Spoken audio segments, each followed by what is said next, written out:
The waters off Guadalupe Island, Mexico, had long been renowned as one of the world's premier destinations for great white shark encounters. In October 2021, sisters Maria and Carmen Rodriguez, experienced divers from Madrid, joined a cage diving expedition with Blue Water Adventures that would tragically become their final adventure together.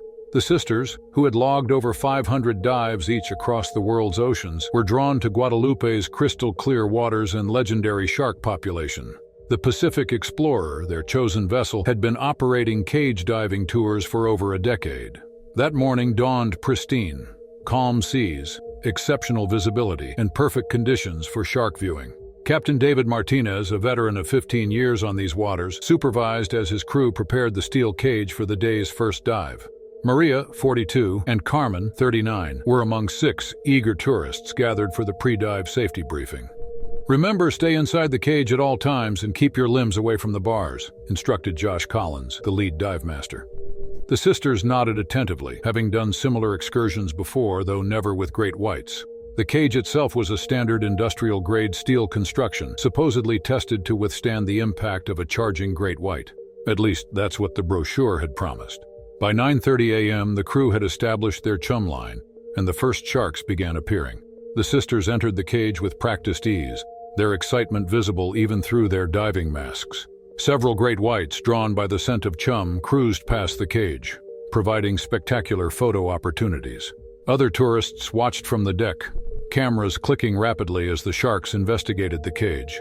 The fatal sequence began 40 minutes into the dive. A massive female great white, later estimated at 17 feet, one of the largest ever recorded in the area, appeared from the blue.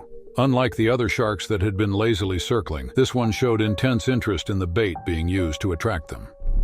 The shark charged the tuna head with unexpected force. Instead of turning away at the last second, as these predators typically do, the shark collided with the cage at full speed. The impact was catastrophic. Metal groaned and twisted as one of the main support bars gave way. The failure created a breach in what should have been an impenetrable barrier. Before the crew could initiate emergency procedures, the shark thrashed through the opening, its massive body compromising the cage's integrity completely. The water erupted in chaos. Despite their extensive diving experience, Maria and Carmen found themselves in an unthinkable situation, trapped in a confined space with one of the ocean's most powerful predators. The shark, likely panicked by the confinement, thrashed violently. Its powerful tail smashed against the remaining bars while its huge body blocked the cage's exit hatch. On deck, the crew worked desperately to raise the cage, but the mechanical winch jammed from the combination of the shark's weight and the damaged structure.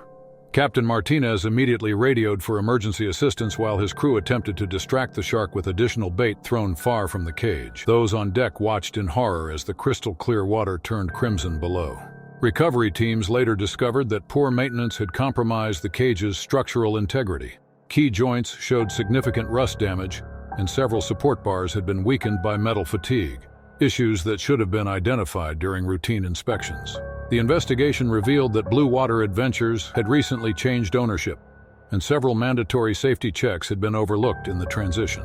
The incident sent shockwaves through the diving community and led to the immediate suspension of all cage diving operations around Guadalupe Island. Mexican authorities launched a comprehensive investigation, resulting in new regulations for the industry. These included mandatory monthly structural inspections, the use of stronger grade materials for cage construction, and the requirement for backup emergency release systems. The Rodriguez sisters' family, though devastated by their loss, channeled their grief into action. They established the Rodriguez Marine Safety Foundation, an organization dedicated to improving diving safety regulations worldwide. Their work has led to standardized safety protocols being adopted across multiple countries where shark diving operations exist. Today, a memorial plaque on Guadalupe Island commemorates Maria and Carmen Rodriguez. While cage diving continues at the location, the tragedy fundamentally changed how the industry approaches safety.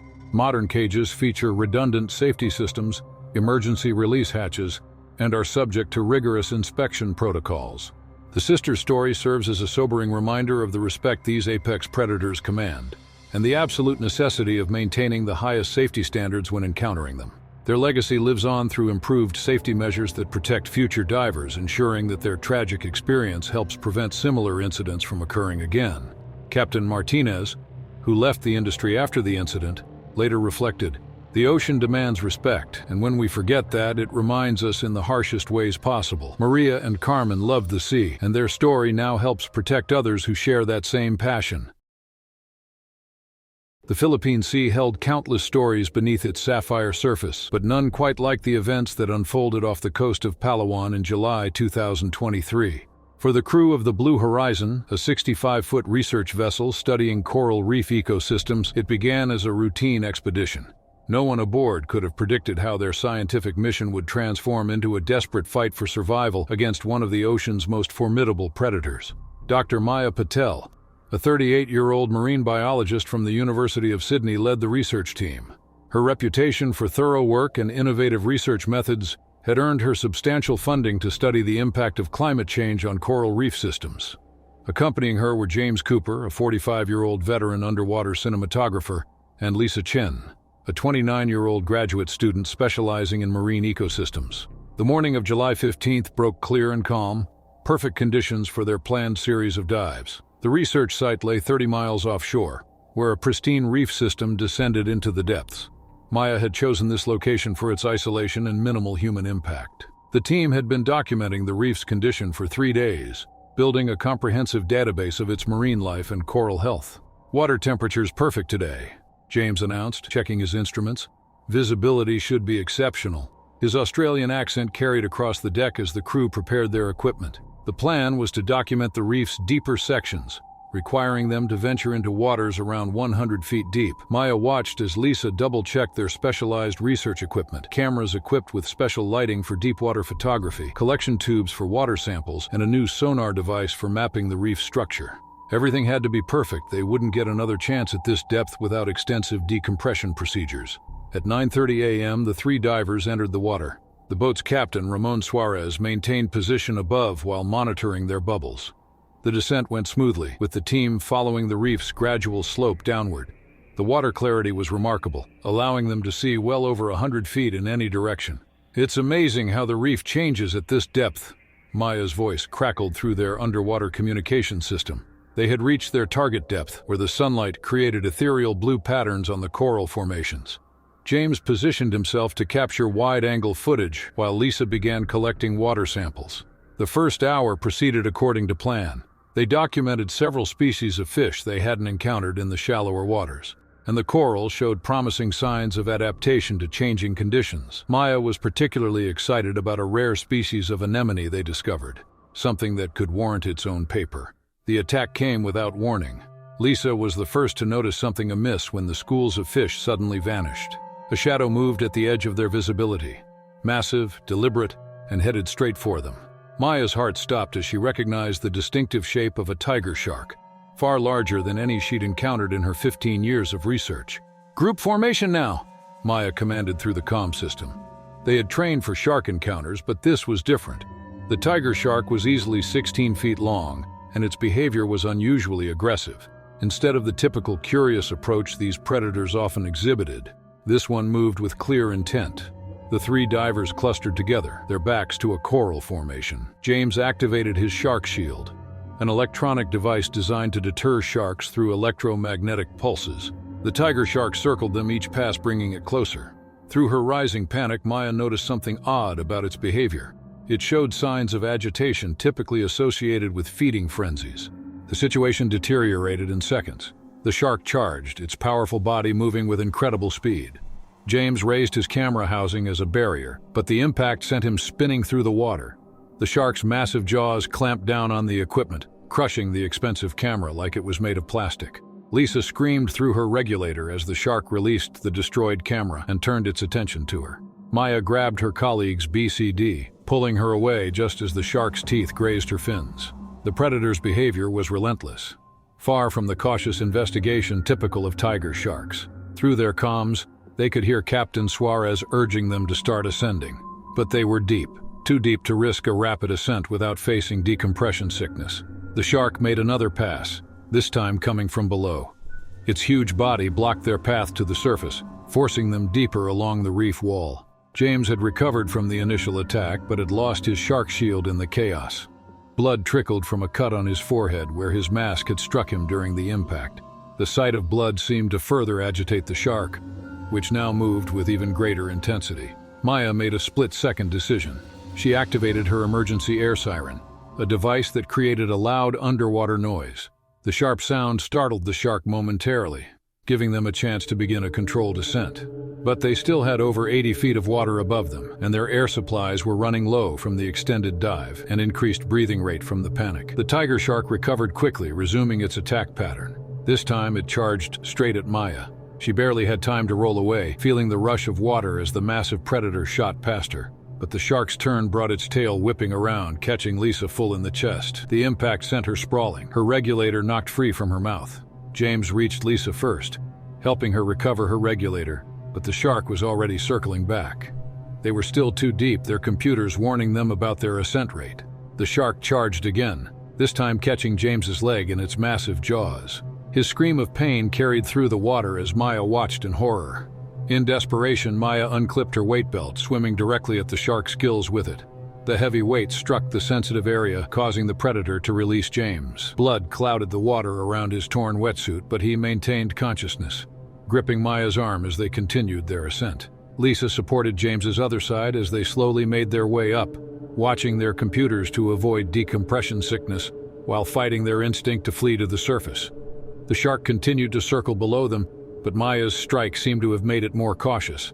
Every few moments, it would dart upward, only to turn away before making contact. They stopped at 30 feet for an emergency decompression stop, watching their air supplies dwindle as the shark patrolled below them. James's leg bled steadily, but the cold water helped slow the bleeding. After 3 minutes that felt like hours, they finally reached the surface. "Shark! Get them out now!" Maya screamed as their heads broke the surface. The crew was already in motion, having monitored the chaos through their bubbles and comm system. A rescue diver plunged in to help while other crew members deployed shark shields around the boat. Getting James aboard was a nightmare of blood and seawater. The shark made one final attempt, charging the rescue diver, but the multiple shark shields finally convinced it to retreat to the depths. Once aboard, the crew immediately began first aid, while Captain Suarez called for emergency evacuation. James had lost a significant amount of blood, but the shark's bite had somehow missed his major arteries. The boat's first aid kit included combat tourniquets, a recent addition to their safety protocol that probably saved his life. A Philippine Navy helicopter reached them within 40 minutes, airlifting James to a hospital in Puerto Princesa, while Maya and Lisa remained aboard to process what had happened. The attack made headlines across the scientific community, not just for its ferocity, but for the unusual behavior of the tiger shark. Later analysis of James's footage, salvaged from his destroyed camera, revealed the shark had been attracted to their research site by illegal fishing activities in the area. The fishermen had been using banned electrical pulse fishing techniques, which may have agitated the local marine life and altered the shark's normal behavior patterns. James survived, though his diving career was over. The shark's bite had severed numerous tendons in his leg, requiring multiple surgeries and months of rehabilitation. Maya and Lisa completed their research, but the incident changed their approach to deepwater studies. They developed new safety protocols for research diving, including improved emergency ascent procedures and enhanced shark deterrent systems. The Blue Horizon still sails the Philippine Sea, continuing its vital research work. But mounted in its main cabin is James's destroyed camera housing, a reminder of the day they learned that in the ocean's depths, even the most prepared can find themselves at the mercy of its apex predators. The incident served not just as a cautionary tale, but as a catalyst for improving safety measures in marine research, ensuring that future scientists might better protect themselves while studying the ocean's magnificent but dangerous residents. The shimmering waters off Grand Cayman's 7 Mile Beach beckon tourists year-round. But for night dive operator Ryan Mitchell, the real magic happened after sunset. At 41, Ryan had spent over a decade leading divers through the island's nocturnal underwater world, showing them bioluminescent organisms and hunting reef sharks. Until that moonless night in September 2023, his safety record had been impeccable. The evening started routinely enough. Ryan briefed his group of 4 divers at the West Bay Diving Center, Hannah and Peter Williams, a British couple celebrating their 5th wedding anniversary, Derek Chang, an experienced diver from Singapore, and Maria Suarez, a marine photography enthusiast from Miami. All had night diving certifications, though only Derek had more than a dozen night dives under his belt. "Remember, stay close and keep your lights on at all times," Ryan emphasized during the briefing. The reef sharks we'll see are usually shy, but night changes their behavior. He didn't mention the recent reports of unusually aggressive shark activity in the area, not wanting to unnecessarily frighten his clients. Their boat, Night Hunter, anchored at a site known locally as Shark Alley. Despite its ominous name, the location was typically safe. Known for its reliable shark sightings and vibrant nocturnal marine life, the water was calm, and the air carried that distinctive Caribbean warmth even as night fell. At 8:45 p.m., the group descended into the darkness. Their dive lights carved yellow cones through the black water, illuminating coral formations and sleeping parrotfish. The beam of Ryan's primary light swept methodically across the reef, searching for the telltale reflection of shark eyes. 30 minutes into the dive, they'd spotted several Caribbean reef sharks, each around 6 feet long, cruising lazily past their lights. Hannah filmed with her GoPro while Peter logged species counts in his underwater notebook. The sharks showed typical behavior, maintaining their distance and showing only mild interest in the divers. Everything changed when they reached the deeper section of the reef. Ryan noticed it first. The reef sharks that had been following them suddenly vanished. In the distance, barely visible in the darkness, larger shadows moved with deliberate purpose. His heart sank as he recognized the distinctive silhouette of a bull shark, much larger than the reef sharks they'd been watching. Through hand signals, Ryan instructed the group to stay close to the reef. Bull sharks were uncommon in these waters, especially at night, and their presence made him uneasy. He counted at least 3 of them, all well over 8 feet long, circling just beyond the reach of their lights. The attack came from behind. A 4th bull shark, hidden in the darkness, charged through their group. Its massive body slammed into Derek, sending him crashing into Maria. Dive lights spun through the water, creating a disorienting strobe effect. Ryan heard the muffled screams through regulators as the other sharks joined in, their behavior shifting from curious to predatory in seconds. The largest bull shark, easily 10 feet long, fixated on Peter, who had become separated from Hannah in the chaos. Ryan kicked hard through the water, grabbing Peter's BCD and yanking him away just as the shark's jaws snapped shut where he had been. The shark's teeth scraped Ryan's fins, missing flesh by inches. Maria's camera strobe fired rapidly, the bright flashes seeming to disorient the sharks momentarily. Ryan used the opportunity to gather his group tighter, their backs pressed against the reef wall. His training screamed at him to ascend, but they were at 90 feet, too deep to risk a rapid ascent without causing decompression sickness. The bull sharks circled tighter, their behavior unlike anything Ryan had witnessed in his career. Each pass brought them closer, their large bodies blocking potential escape routes. Derek, an experienced diver, maintained his composure, helping Hannah control her panicked breathing as they began a careful ascent. Suddenly, one of the sharks broke formation, charging straight at Maria. Her camera strobe fired one last time, before the impact knocked it from her hands. The equipment sank into the darkness, its strobe still firing randomly, creating eerie shadows that further confused the situation. Ryan made a decision. He pulled out his backup dive knife, not to fight the sharks, but to create a distraction. Gathering his courage, he swam slightly away from the group and began banging the metal blade against his tank, creating sharp underwater clangs. The noise drew the shark's attention away from his divers. The gambit worked, but at a cost. The largest bull shark turned its attention to Ryan, charging with frightening speed. He barely managed to dodge the attack, but the shark's rough skin scraped against his wetsuit, drawing blood. The scent of blood seemed to drive the sharks into a frenzy. Through hand signals, Ryan directed his group to maintain formation and continue their slow ascent. Each foot gained toward the surface felt like a mile. The bull sharks continued their assault, each attack bolder than the last. At 60 feet, Peter's oxygen gauge showed dangerously low levels from his panicked breathing. Ryan grabbed Peter's alternate air source, sharing his own oxygen supply. The bulls charged again, this time from multiple directions. Maria's fins were torn away by a grazing bite, forcing Derek to help support her as they ascended. Hannah's dive light failed, leaving her dependent on the others' illumination. At 40 feet, they hit their first mandatory decompression stop. Those 3 minutes felt eternal as the sharks continued circling, their attacks becoming more frequent. Ryan's oxygen supply, now shared with Peter, dwindled rapidly. The large bull shark made another pass, this time catching Ryan's leg in its jaws. The pain was immediate and intense, but Ryan's wetsuit prevented the worst of the damage. He kicked free, leaving a piece of his wetsuit and some flesh in the shark's mouth. The water around them was now tainted with blood, making the situation even more desperate. Finally reaching their safety stop at 15 feet, the group could see the boat's lights above them. The bull sharks made one last coordinated attack, but the shallow depth worked in the divers' favor. The boat crew, aware of the situation, had deployed shark shields around the vessel, creating a barrier of electromagnetic pulses that the bulls were reluctant to cross. Breaking the surface felt like emerging from a nightmare. The crew pulled them aboard with practiced urgency, their expressions grim as they assessed the injuries. Ryan's leg wound, though painful, was relatively minor. The real damage was psychological. 5 people who had entered the water expecting a peaceful night dive had come face to face with the ocean's raw power. Investigation later revealed that illegal fish dumping near the site had attracted the bull sharks to the area. The practice of disposing of fish waste at sea had created unnatural feeding behaviors in the local shark population, making them more aggressive and likely to approach divers. Ryan recovered from his injuries but never led another night dive. The incident changed the diving industry in Grand Cayman, leading to stricter regulations about night diving and improved shark monitoring systems. Hannah and Peter's GoPro footage became a training tool for dive operators worldwide, showing how quickly a routine dive could turn dangerous. Today, night diving continues at 7 Mile Beach, but with enhanced safety protocols and better awareness of shark behavior.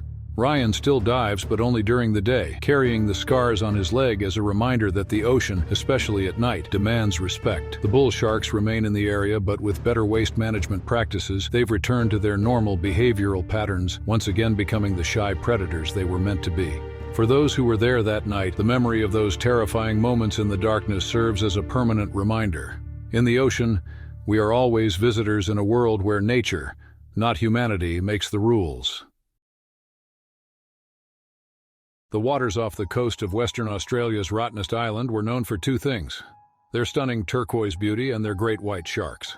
For Emily Foster, a 28-year-old adventure sports enthusiast, these waters would become the stage for a 14-hour nightmare that would push her to the very limits of human endurance.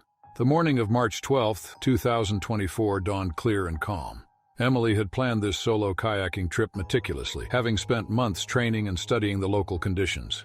Her Yellow Sea kayak, equipped with GPS and emergency gear, sliced through the gentle morning swells as she paddled away from the Thompson Bay ferry terminal. Perfect conditions today, the harbor master had said during his morning briefing. Just keep an eye on the afternoon winds. Emily noted his advice but felt confident in her abilities. She'd tackled challenging waters before, from Alaska's Inside Passage to New Zealand's coastal routes. 3 hours into her journey, Emily spotted the first warning sign. A pod of seals, usually playful and curious, suddenly bolted from their rocky outcrop, disappearing beneath the surface. The water around her kayak grew unusually still. Years of ocean experience had taught her to read these subtle changes. Something was wrong. The great white's first pass was silent and swift. A massive shadow gilded beneath her kayak, easily 20 feet long. Emily's heart jumped into her throat as she recognized the distinctive shape. She'd seen great whites before, but never this close. Never while sitting in what essentially amounted to a floating piece of plastic. Her hands gripped the paddle tighter as the shark circled back. This time it came closer, its dorsal fin breaking the surface just yards away. Emily knew the statistics. Great white attacks on kayaks were rare. But statistics meant nothing when face-to-face with an apex predator. The third pass changed everything. The shark struck the kayak from below, its enormous head lifting the bow clear of the water. Emily braced herself, but the impact sent her paddle flying. The shark's rough skin scraped against the kayak's hull as it slid back into the water, leaving long scratches in the fiberglass. Now paddleless and sitting in a damaged kayak, Emily reached for her emergency radio. Her hands trembled as she pressed the distress button. Mayday, Mayday, this is kayaker Emily Foster, approximately 5 nautical miles northwest of Rottnest Island. I have an aggressive great white. The shark hit again, this time from the side. The force capsized the kayak, plunging Emily into the Indian Ocean. The cold water shocked her system as she desperately clung to her overturned vessel. Her mind raced through her survival training. Stay calm, keep your legs up, don't thrash. The great white circled tighter now, emboldened by her vulnerability. Through her diving mask, which she'd thankfully been wearing, Emily could see its massive form moving through the crystal-clear water. The shark's black eye rolled back as it made another pass, a behavior she knew preceded an attack. Time seemed to slow. Emily watched, paralyzed, as the shark opened its massive jaws, rows of serrated teeth visible in horrifying detail. At the last possible second, she pulled herself onto the overturned kayak's hull, her feet barely clearing the water as the shark's jaws snapped shut where she'd been moments before. Hours began to pass. The sun climbed higher, its reflection on the water nearly blinding. Emily had managed to retrieve her emergency water bottle from the kayak's bungee cords, but her exposed position on the hull was precarious.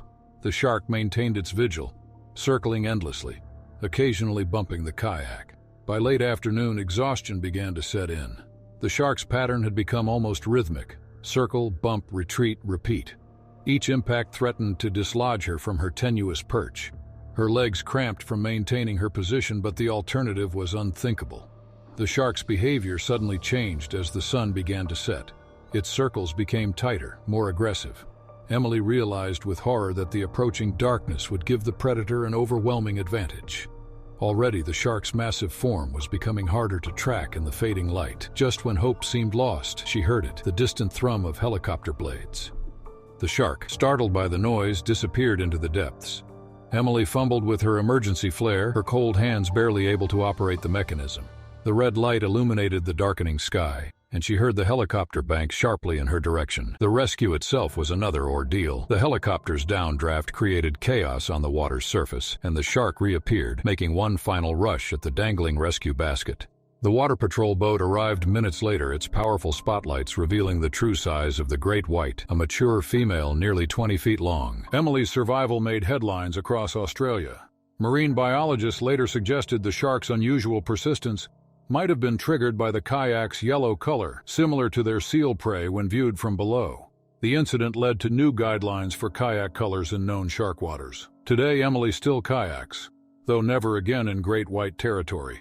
Her damaged kayak hangs in the Western Australian Maritime Museum, its hull bearing the scars of one of the longest-duration great white encounters ever recorded. The teeth marks in the fiberglass serve as a sobering reminder of nature's power. For Emily, the 14 hours spent on that overturned hull changed her forever. "The ocean demands respect," she later wrote in her memoir. "Out there, we're guests in a world where we're not the apex predator. Sometimes it takes a 20-foot reminder to drive that lesson home." The waters off Rottnest Island remain a great white sanctuary, where these magnificent predators continue to patrol their ancient hunting grounds. Emily's story is now part of local legend, told to remind visitors that beyond the beautiful turquoise surface, the ocean's oldest and most efficient predator still reigns supreme. The midnight waters of the Gulf of Mexico churned beneath the Storm Chaser, a 45-foot commercial fishing vessel working the rich grounds off the Louisiana coast. For Captain Mike Reeves and his crew of 3, the autumn of 2023 had been their most profitable season in years. But on this moonless October night, they would find themselves fighting for survival against a monster from the deep. The crew was experienced. Jack Torres, the 52-year-old first mate who'd spent more time at sea than on land. Sarah Martinez, a skilled 34-year-old mechanic who could fix anything that floated. And Chris Wong, their 29-year-old deckhand who'd joined them 6 months ago. They worked seamlessly together, hauling in their lines heavy with yellowfin tuna. "Weather report's turning ugly," Sarah called from the cabin, eyes fixed on the radar. A storm system was moving in faster than predicted, but Mike had decided to finish pulling in their catch before heading back to port. It was a decision he would soon regret. The first sign of trouble came when they started losing fish from their lines. Something was attacking their catch, taking massive bites that left only heads. Jack, who'd seen everything in his 30 years at sea, grew increasingly uneasy. "Those aren't normal bite marks," he muttered, examining a cleanly severed tuna. "Too big for the usual sharks we get out here." The answer to the mystery emerged from the darkness at 2 a.m. Chris spotted it first, a massive shadow following their wake, easily longer than their largest fishing skiff. Through the beam of their floodlights, they caught glimpses of a tiger shark unlike anything they'd ever encountered. "That's got to be 18 feet if it's an inch," Mike breathed, his experienced eye taking in the predator's enormous size. Tiger sharks rarely grew beyond 14 feet, but this one was in a class of its own. Its distinctive striped pattern was covered in scars, suggesting a lifetime of battles in the deep. The shark began circling their boat, showing unusual interest in the vessel itself rather than just their catch. Its behavior was aggressive, unlike the typically cautious nature of tiger sharks. Each pass brought it closer, its eyes rolling back as it bumped against the hull. "Something's not right with this one," Sarah observed, her hand instinctively reaching for the boat's shark deterrent, a device that emitted electromagnetic pulses designed to repel sharks. But when she activated it, the massive predator showed no response. The situation deteriorated rapidly when the storm hit. 6-foot swells rocked the Storm Chaser as rain lashed the deck. The shark, rather than being deterred by the weather, seemed energized by it. It began ramming the boat with increasing force, targeting the stern where their fish hold was located. A particularly violent impact cracked their rudder housing, sending hydraulic fluid streaming into the water. The scent seemed to drive the shark into a frenzy. It charged the damaged stern repeatedly, each hit threatening to break through the hull. "Sarah, get down there and seal that leak," Mike shouted over the howling wind. Sarah disappeared below deck, tools in hand. The shark struck again, this time catching one of their fishing skiffs in its massive jaws and crushing it like a soda can. Water began flooding the engine room through the damaged stern. Sarah worked frantically to patch the breach, but the shark's relentless attacks kept opening new cracks. Above deck, Jack and Chris tried to distract the predator by throwing fish away from the boat, but it remained fixated on the vessel. "Mayday, mayday," Mike's voice crackled over the radio. "This is Storm Chaser, 85 miles southeast of Port Fourchon. We are under attack by a large shark and taking on water. Request immediate assistance." The Coast Guard's response was lost in static as lightning struck nearby. The shark chose that moment to launch its most devastating attack yet, fully breaching the water to crash down on their port side. The impact sent Chris sprawling across the deck. He would have gone overboard if Jack hadn't caught him. Water was now pouring in faster than their pumps could handle it. The Storm Chaser began listing to port, its deck tilting dangerously. Sarah emerged from below, soaked and shaking her head. "The hull's breached in 3 places. We need to get off this boat." Mike knew she was right, but their life raft was on the exact part of the deck the shark seemed most interested in attacking. They would have one chance to deploy it and get everyone aboard before the massive predator could react. "On my mark," Mike ordered, positioning Jack and Chris to deploy the raft while Sarah prepared emergency supplies. The shark circled closer, its huge form visible through the rain-whipped water. "Now!" The life raft inflated as another wave crashed over the deck. The crew moved with desperate efficiency, years of safety drills paying off when it mattered most. They had just seconds to transfer essential supplies before the Storm Chaser's list became critical. The shark attacked just as Sarah, the last one aboard, jumped into the raft. Its massive jaws clamped down on the space she'd occupied moments before, taking a chunk out of the fishing boat's railing. The Storm Chaser's death throes seemed to confuse the predator momentarily, giving them precious seconds to paddle away from the sinking vessel. For 3 hours they drifted in the storm-tossed raft, watching their shark circle in the darkness. The massive predator would disappear for minutes at a time, only to surface unexpectedly near the raft, testing the inflated tubes with gentle bumps that threatened to topple them into the water. Dawn finally broke as a Coast Guard cutter appeared on the horizon. The shark made one final pass before disappearing into the depths, leaving behind only the mystery of its unusual size and behavior. As they were lifted to safety, the crew watched their life raft suddenly deflate. The shark's gentle bumps had slowly punctured the tubes. Marine biologists later hypothesized that the shark might have been protecting a nearby hunting ground, or possibly affected by underwater seismic activity that had been recorded in the area. Whatever the reason, the incident went down in Gulf Coast maritime history as one of the strangest shark encounters ever recorded. The crew of the Storm Chaser eventually returned to sea with a new vessel, though they never again worked that particular stretch of water. Some nights, when the moon is dark and the Gulf is choppy, Mike swears he can still see that massive tiger shark silhouette in the waves, patrolling its mysterious territory in the depths of the Gulf of Mexico. The research vessel, Discovery, drifted silently in the waters off South Africa's Mossel Bay, its lights piercing the darkness like stars fallen into the sea. Dr. Rachel Chen and her team of marine biologists had spent months studying great white hunting patterns at night, but this evening's expedition would challenge everything they thought they knew about these ancient predators. The team was small but elite. Rachel, a 36-year-old shark behavioral expert, Marcus Kelly, their 45-year-old dive specialist, and Aisha Patel, a 31-year-old marine videographer documenting their research. Their mission was to observe great white nocturnal feeding behaviors using their newly developed low-light underwater camera system. "Water temperature's ideal tonight," Marcus noted, checking the instruments. "And the seal colony's active." He pointed toward Bird Island where hundreds of Cape Fur seals could be heard barking in the darkness. Perfect conditions for great white hunting. The team had developed a special underwater observation cage, equipped with infrared cameras and sophisticated tracking equipment. Unlike traditional shark cages, this one was designed to be nearly invisible underwater, allowing them to observe natural behaviors without influencing the sharks. At 11:30 p.m., Rachel and Marcus entered the cage while Aisha manned the monitoring station aboard the Discovery. The descent to 40 feet was smooth, and the cage's position near a known hunting channel seemed perfect. Through their low-light vision systems, they could see seals swimming above them, unaware of their presence. The first great white appeared around midnight, a 14-footer gliding silently through their camera range.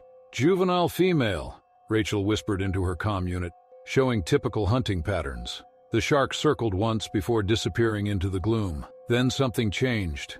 The seals above them suddenly scattered, their movements panicked rather than their usual playful patterns. The water around the cage grew unnaturally still. Through the darkness came a shape that made both researchers freeze. A great white easily twice the size of the previous one. "That's impossible," Marcus breathed. "They don't grow that large." But the shark's massive form, captured clearly on their infrared cameras, told a different story. It moved differently too, showing none of the cautious behavior typical of great whites investigating new objects. The shark circled their cage, each pass bringing it closer.